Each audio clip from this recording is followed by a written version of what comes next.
Hello Gemini, this is Inspire 2016 with your weekly tarot reading for the week commencing the 24th of April until the 30th of April 2023. The first card for you is representing, how do you feel about yourself? Your card is the Five of Cups. This is a time for letting go of the past and learning from your mistakes.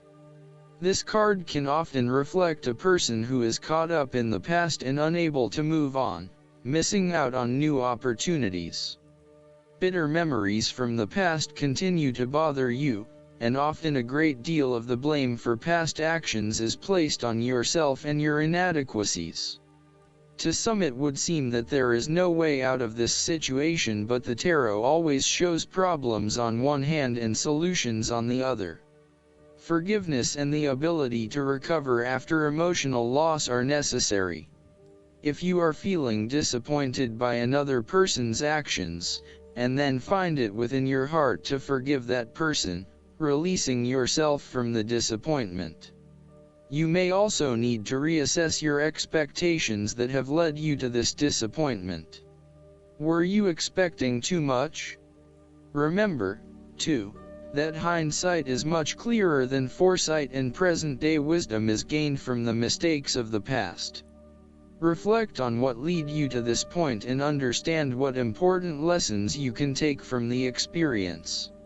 Even when things go pear-shaped, there is always something positive that can be gained by reflecting on the lessons learned. While it is true that much has been lost, there is still a ray of hope because some of the cups in this card remain full and upright. You must not pity yourself when you find yourself in his situation. Instead of looking at the situation from a glass is half empty perspective, look at it from a glass is half full perspective. The second card for you is representing, what do you want most right now? Your card is the Ace of Wands. What do you want most right now is to raring to go. Use your creative energy and passion to take the first steps and get this project underway. Even if you like to have everything planned out before you begin down a certain path, the Ace of Wands is encouraging you to listen to your instincts and follow your gut. If it feels like a good idea, it probably is. So, start with a few basic actions to get things underway, and then continue to grow and develop your ideas through more complex actions later on. The important thing is that you act now, rather than spending more time planning or researching. The Ace of Wands is also indicative of a time in your life where you have a breakthrough moment, and feel very inspired and motivated about a particular idea or passion. Your eyes have been opened to a whole new world and you are now very excited about the possibilities and the opportunities that are available to you. You are showing huge potential at this time and are driven by a strong, creative force. It is as if there is a latent talent within that is just bursting to get out and be fully utilized. This is also a perfect time to draw upon your imagination and to make your dreams reality. The third card for you is representing your fears. Your card is the Four of Swords. You are afraid and feeling restless and wanting to do everything at once. Even if your body is telling you that you need to rest and relax, your mind may be pushing you forward, trying to accomplish a long list of tasks. You may be getting quite sick or stressed as a result, so it is vital that you force yourself to pause and take it easy to ensure that you do not become completely run down and exhausted.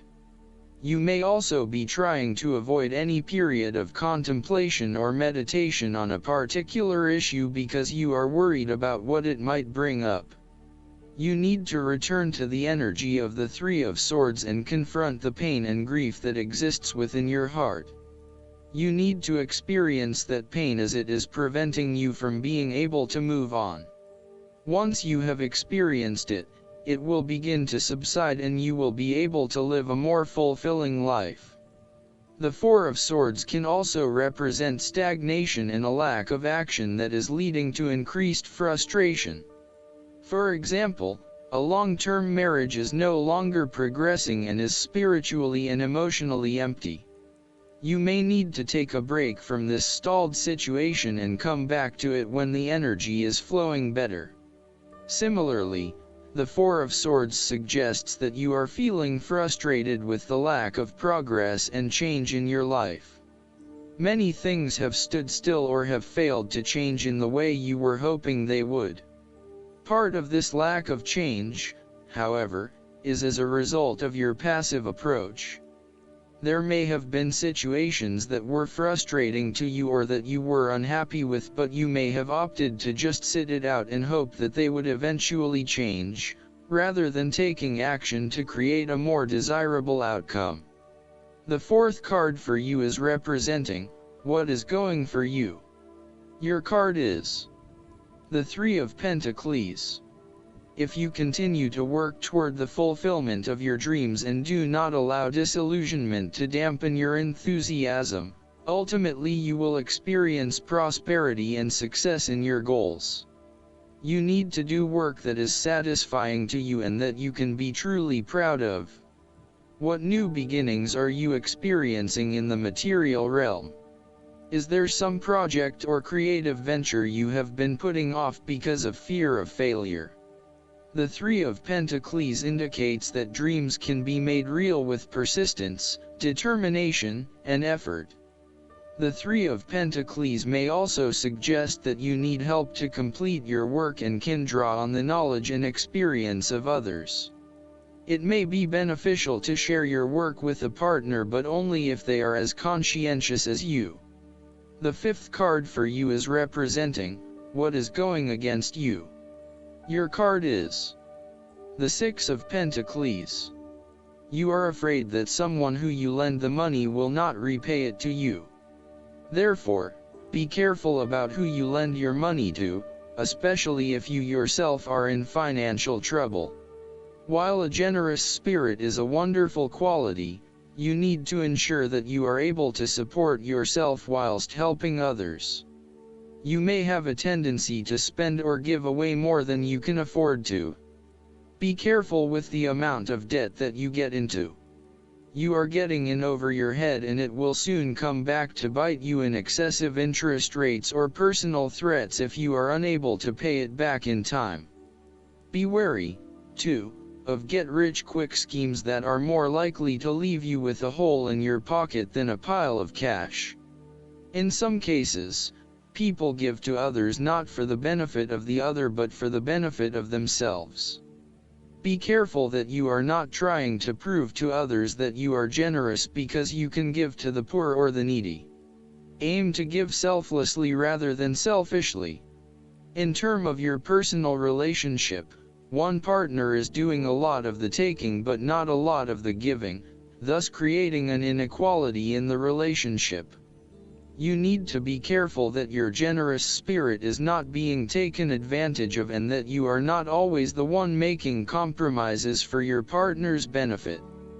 The last card for you is representing the likely outcome that you may have. Your card is the Two of Cups. There will be a beautiful start to a new romance in which you experienced understanding, harmony, and deep love between two souls. The seed has blossomed into a tree of appreciation. Kindness and thoughtfulness will bind your two hearts together with the feeling of being simultaneously very special to one another. This card can also refer to marriage, proposals, and engagements, particularly as this card portrays what looks like a wedding or hand-fasting. It is a reflection of commitment between two individuals, to say that they will go through life together, always considerate of each other's needs and wishes. This card typically points towards a relationship that is based on mutual attraction and romantic inclinations. It reflects the clear, nurturing, supportive and heartfelt exchange of emotions that is the gift of a romantic relationship. The Two of Cups represents love that is nurturing, creative, clearly focused, inspirational and equally fulfilling. Last but not least, the guidance card for you is the Silver Lunar Dragon. Choosing this card suggests that you call on the Silver Lunar Dragons to bathe you in their energy and that you practice peace, harmony, equality, cooperation, love, unity and wisdom in your daily life. A lunar dragon will be close by, helping and supporting you.